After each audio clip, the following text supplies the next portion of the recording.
Hi guys, Kris with the Blue Fiber Tree and Alchemy. I am just going to kind of pick up where we left off last time. Last time we got together in video, we learned how to warp our frame looms. These are our Ashford frame looms for tapestry. In the last video, I kind of ran out of my baseline that I'm doing. When I'm knotting the base, in my last video, I kept calling it my lock stitch. It's not my lock stitch. This is our half hitch that we use to go across the bottom. My brain was mush, and I will make sure to notate that in the video. But so we do a half hitch base down here because this allows us to then again stop our raya knots and any other part of our tapestry from falling down. Here I started just doing some raya knots just so you can see the fringe that we create. All right, I'm going to go through the bottom of this quickly, show you how to do the raya knot, and I'm going to show you some different things you can put in so that more I'm not making a tapestry so that, ooh, this is a tapestry that really blends and goes together. More to show you the different things you can put into a weaving so that you can change it up and do different things. So here you will see right here, this is just a big chunky yarn and it's by itself. Here I put two different yarns with texture together. And here again, two different completely yarns. This is just this broken down. I unplied it and then added a little fun and funky yarn with it. You can take lock spun art yarn. And when you do a raya knot, I'm going to come behind you. You're fine. So we start, you can start on one side or the other. Doesn't matter whether you start on the left or the right. I started on the left. It's habit for me. And you pick up, see this knot has two strands, two warp threads. This has two. This has two. So I skip right here next to the edge of that and I pick up my next two warp strands. I fold whatever I'm using for my raya knot in half. And I go underneath the warp strand and up through. Underneath the warp strand and up through, and then literally we just pull it down and settle it in. That is how simple it is to do a raya knot. All right, I'm going to keep doing them across, and again I'm going to use, this is just ribbon. Okay, so I'm going to mix ribbon with yarn, with another type of yarn, and all of these give you different looks. So I've done it in half, I've lifted my two, and I come around and I just missed it with one. So there you go. So that has that. I don't know why my fingers didn't work with that one, but I'm going to try it again just because. Listen, sometimes my fingers work, sometimes they don't. All right, this time I make sure I have all of my yarns in my hand. And we're going to go underneath with all three strands. Underneath this side with all three strands. Make sure my ends are even. And see, I'm pulling up on the loop up top to make sure my ends are as even as they can be. And then I just slide it down and bring it down to the bottom. But when you look at that, very different looks depending on what I try to use along the base for my fringe in my project. You know, again, it can be ribbon, yarn, fabric. If you have thin strands of plastic, you can use roving as long as it's thinner roving, and I'll show you that here in just a second. You can use just regular yarn and mix up lots of yarns. But see, I'm taking my roving, I'm splitting it down. Did I go out of the camera range? Sorry. I split my roving down. Hopefully you know how to split roving down. But see, I'm just coming in, and it creates a whole different look. I'm going to split it down again just because I can.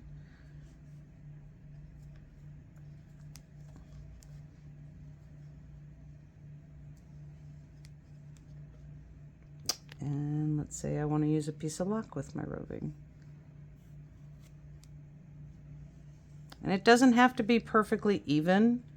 You know, tapestry can be very symmetrical. It can be very organized, or it can be very light and whimsical. I'm going to cut a few strands of this real quick and just show you what it's like with just basic plain yarn. I think this is a worsted. I'm not positive. It's either... It's a DK. It's a DK? Oh, wow. Looks like a worsted to me. It's a single. That's why. Okay. Well, it's unplied. See, so I'm just taking a few strands of my yarn, picking up the next two, going under, and then again my ends are uneven, so I'm just lifting that top and I'm going to pull down. See, and that's just yarn.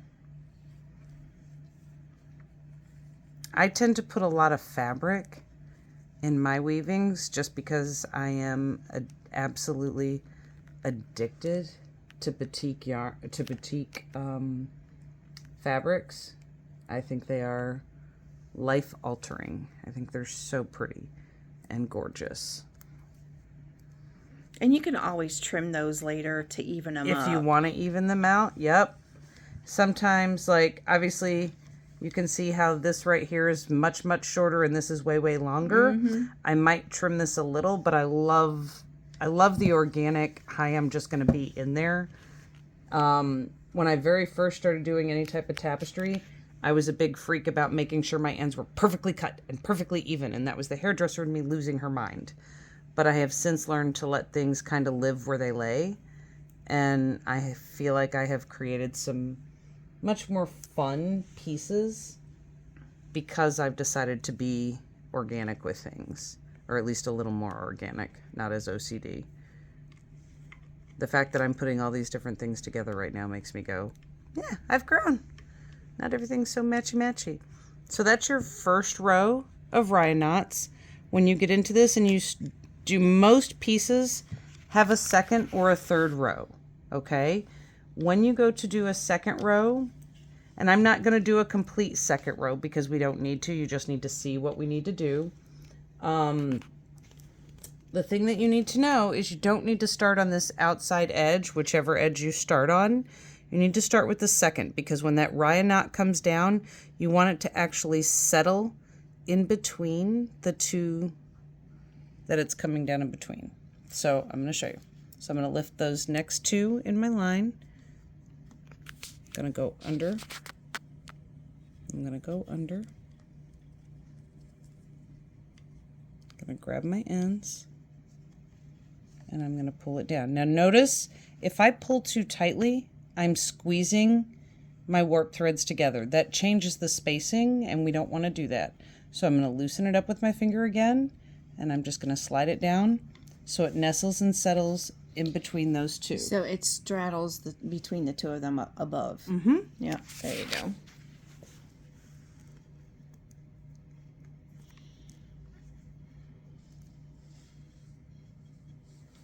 And all that does really, in reality, is just fill in the gaps of what you're weaving in case these spread apart and you want a more solid line of fringe. You've used such fat ones for the first one. You really wouldn't need to do this. No. I tend to do it anyway because it's habit for me. Even when I don't need to, I tend to fill in. But that's how you fill in, okay? When we get into actual weaving, the Ryan knot is literally your first knot or stitch that you need to know. The next thing I do, and you don't have to do them in any order. Just the next thing that I teach is just basic tabby weaving. You can use, this is an Ashford weaving needle. This is awesome. It's wooden. It comes in a pack that has 3 different sizes. Sometimes I use those. Sometimes I use just my large-eyed tapestry needles. Sometimes I use my fingers. What you use is completely up to you. If I'm going to use yarn, I tend to use my weaving needle because then I don't have to get in here and pick up every thread. So here we go. I cut a very long piece of yarn. I'm going to start over my top thread and under my next. This is a very basic tabby weave. And I'm going to pull through. I keep pulling through till we find the end of that yarn. And then I'm going to leave a tail that I drop and tuck underneath. Okay? Now I'm going to finish that line. Haha, hold on. That was under, over, under. And it's sorry, when you look at it, your eyes, it's deceiving because you have the Ryan knots that are lifting the yarn, the warp thread a little bit. So you're like, wait a minute, was that over or under? And you just have to think. So, and again, I am not going to do a whole entire complete weaving. I'm going to show you some stitches, and then in the background behind everything, I'm going to finish this weaving before we do our next tutorial so that you can then see what it looks like completed with all the stitches that I've shown you. All right, so we did a cross. Now we're going to come back. Because this was under that warp thread, we want to go over that outside, and we're just going to reverse it. Okay? So it's like creating a shed. Yes, we're creating our own shed. So how tight do you want to pull these? And why? So when I get to the edge, I don't want to pull tight. I want to pinch with my finger down here on that first thread that came under. I'm going to pinch it, and I'm going to pull just enough. I don't want to pull so that my side caves in.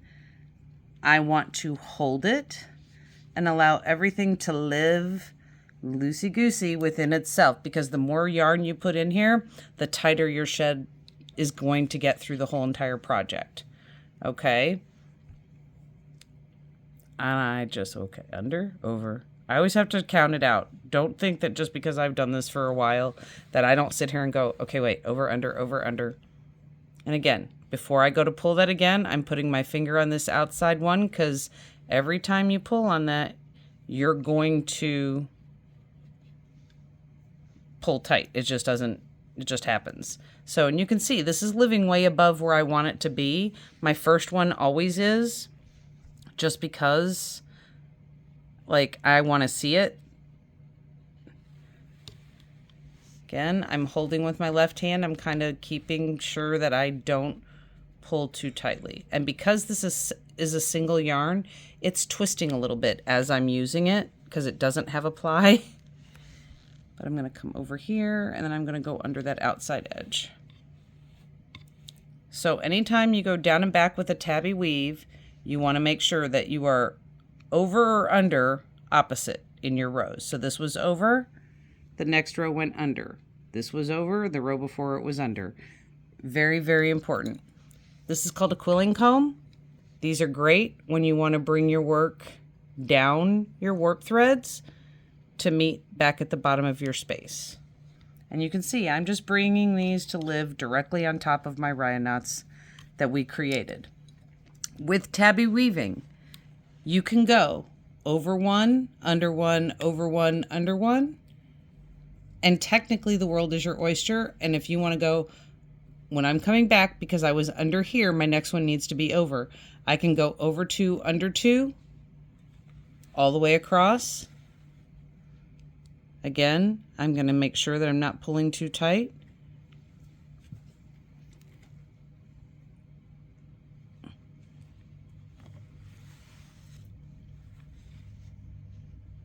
And you got to be careful not to catch yourself on your Ryan knots below, because you will do that.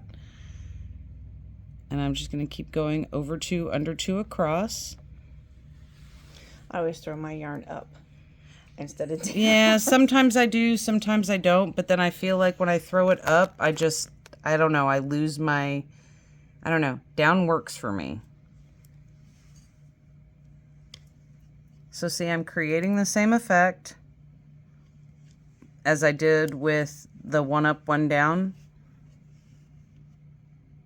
And if you have a thicker yarn, it's awesome when you're doing one up, one down. But when you go over two, under two, or over three, under three, right here, don't be surprised if you see your warp threads. So if you're trying not to see your warp threads in a work, over, under, depending on the thickness of your yarn, is better. If I have a super, super thick yarn that I'm working with, like this I can go over two, under two, over three, under three, because when I push that down against each other, it's thick enough to cover my warp. Mm-hmm. And it's totally like user's choice if you want to show your warp or not. Some people will use colored strands to warp with, and everybody is very different. Under 2, over 2, under 2.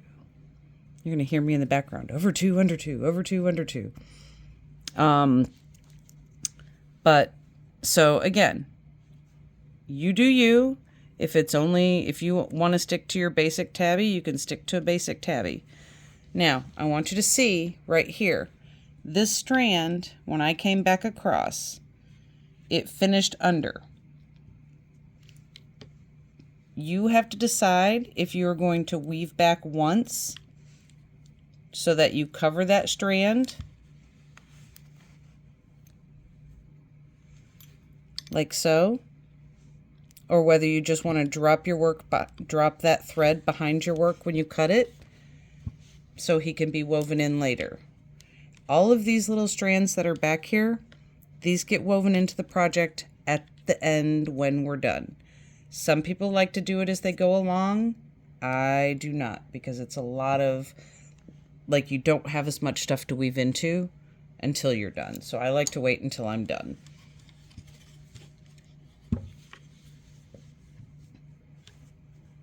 All right. So what else? So the next thing we have is there is like sumac weaving. And I'm just going to take a section of this. This is just a thick store-bought type roving, but it's like core spun. And for sumac, you can use yarn, you can use roving, ribbon, whatever you want to do. It doesn't matter.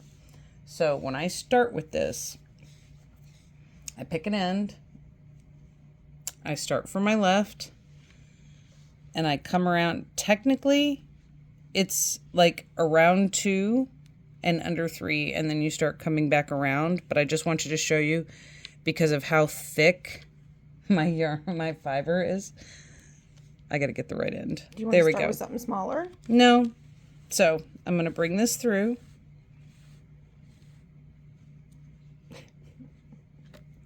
And I'm going to come back, and then I'm going to go under 3.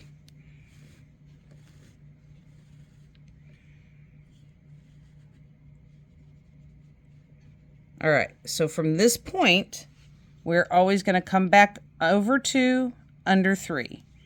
Okay, over 2, and then 3 for my under. And you can physically see that my fiber is coming down from left down to the right. This is what helps make that braid look that we're doing. So where's the over 2? So right now I'm going to come back over these 2 because I'm coming out of here. Oh, gotcha. 1, 2. And then I'm going to go under 3. Got it.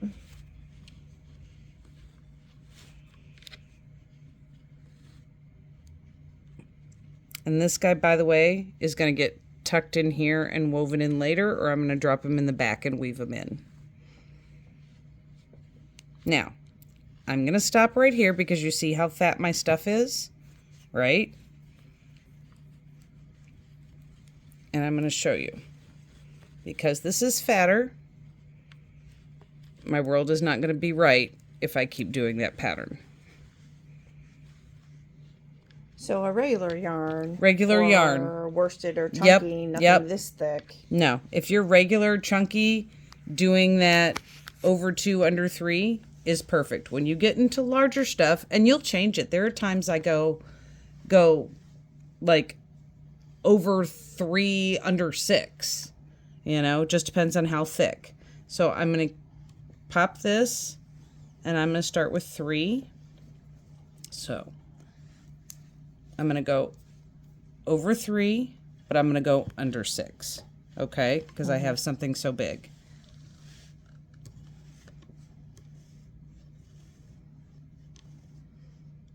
And I'm also working across a smaller space.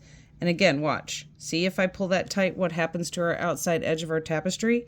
If you leave it like that, it's going to stay like that when you come off the loom. You want to work your way so that you are not pulling so horribly. Now, right here, I just want to show you this little space underneath here where this is coming down at an angle. This is where I would come back and I tuck him in between and drop him behind so he can be woven in later. But that helps me hide that little corner that I create with that angle. All right, so where this guy came out, 1, 2, 3, and then we're gonna go 4, 5, 6. We're going under 6 to come back. And I'm pulling my little roving apart. Yeah, don't pull so tight because you will definitely shred your roving if you're not careful. Now, the bottom of this guy where he comes down to the right, that hides my spot. So, over 3, under 6. And depending on the size of yarn roving, you can do whatever you want. The fatter the roving, the more space you need, or your work will pull in or expand too much. It'll just be too tight. You're going to make a rug instead of It'll be too tight or too drapey. loose, depending. Yeah. So if you put in, so if I stayed doing that 2 and the 3, it would, by the time all of this was in there, there'd be so much, it would push and expand my piece out. So I wouldn't be able to keep my straight lines. All right. So now I'm going to pretend that we're at the end, because when you get to the end of where you want that piece to be, just because you've done sumac doesn't mean you have to go across the whole row. You can create sections of sumac to create shapes. All right. So when we go, hold on, I'm cutting the end of this because it's shredded and it's driving me crazy. There we go. All right. So when we go to come back the other way, we go around those 3.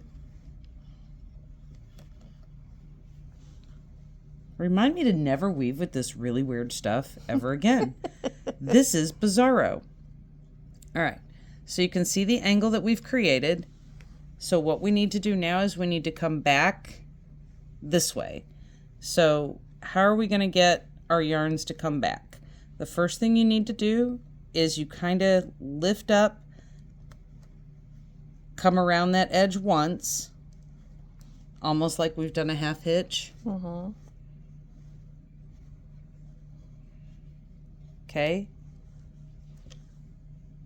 and it kind of lifts it so that now we are now going to come back and we kind of switch it for the opposite way. Yeah, always going back the other direction is always a little... It's a little tricky. So because now we're coming over 3 and we're only going under those 3 because the 6 now be coming back. So watch. Now I'm going to go behind. I'm going to go over 3, under 6, but it's backwards. That very first couple of steps, I didn't go under 6. So you got to watch that coming back position. It changes the way the world looks.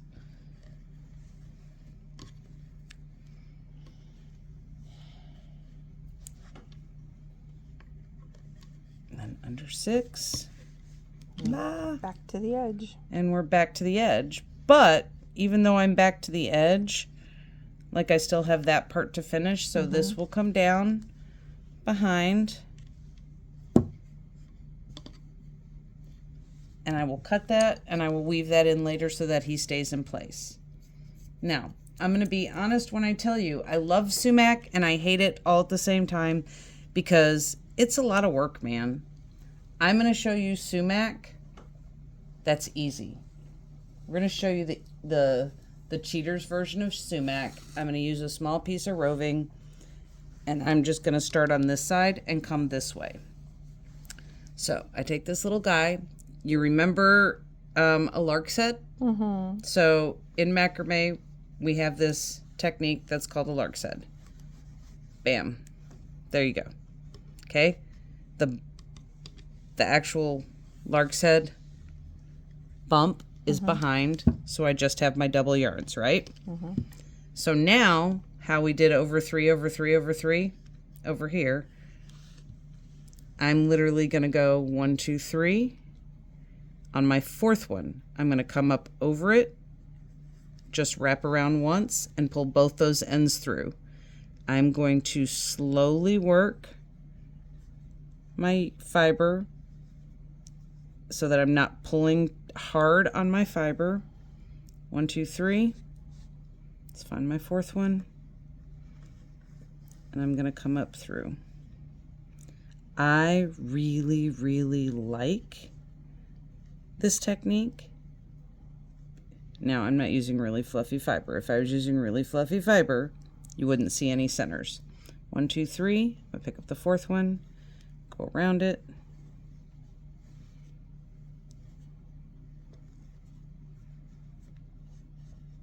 That's and I can cool. I can create a braided look without. Now, right here, I'm going to push this guy down. Let's say I want to keep going. I'm going to push this down and go 1, 2, 3, and I'm going to wrap around up here. That's how you can overlay your shapes.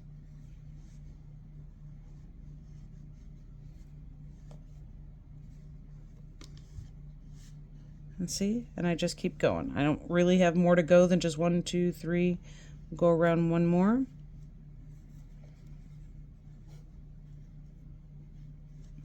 And then I take this, drop it behind, and I will weave him in later. Awesome. Okay. Yeah. I think, yep, pretty much the last thing I'm going to show you for right now is called cut pile. It's a really easy technique where you take yarn and stand it up. But we're going to take roving instead,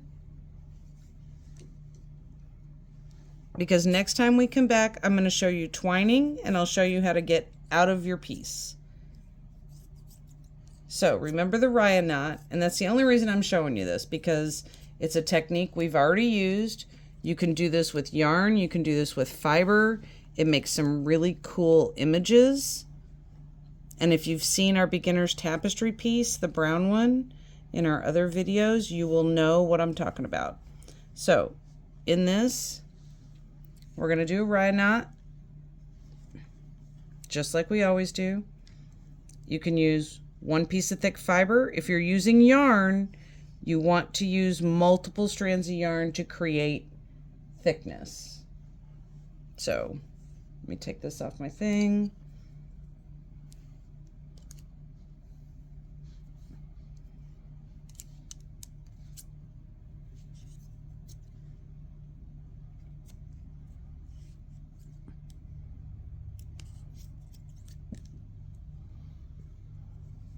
So let's say I'm going to go right next to him. And you can do this across an entire piece or just in sections. I tend to do it in sections. But do you see how, oops, do you see how I'm pulling up on the fiber and the yarn? I'm not laying it down like I did for the Ryan knots at the bottom. I'm letting this stand up in my work. That's because when we're done, we're going to cut it down, and it's going to kind of look like shag carpet. And it's kind of cool, and it creates some really fun stuff. Now what I'm doing when I go back the other direction is I am staggering, just like I did at the bottom for the other Ryan knots. You don't want to pull down directly on top of what you did the first time, because then you start creating holes and gaps within your work.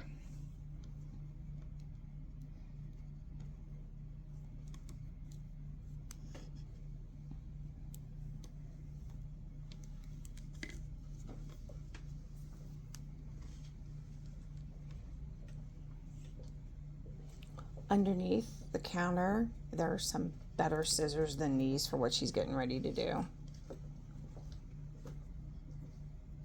Thanks, Janine. Sure. She knew it was coming. Bring them both. Let her choose. The gray-handled ones. The other ones hurt my hands. These are good, but she'll use that one.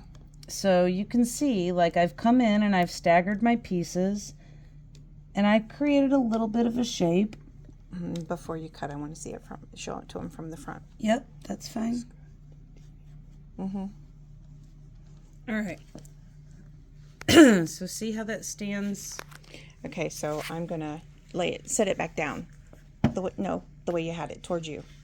Okay. Excuse me, sir. Because I want him to see that. Where See, it's it's up. standing straight up. Slide the pieces. And then what I'm going to do is literally just hold the top. And I'm going to cut and move all that excess stuff. This will remain standing in the work.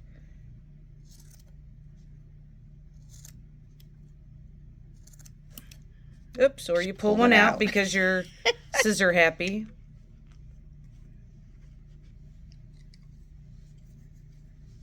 But now when you look at the piece itself, I'm going to turn this towards you guys. When you look at the piece, this is created. Stop raising it. Sorry.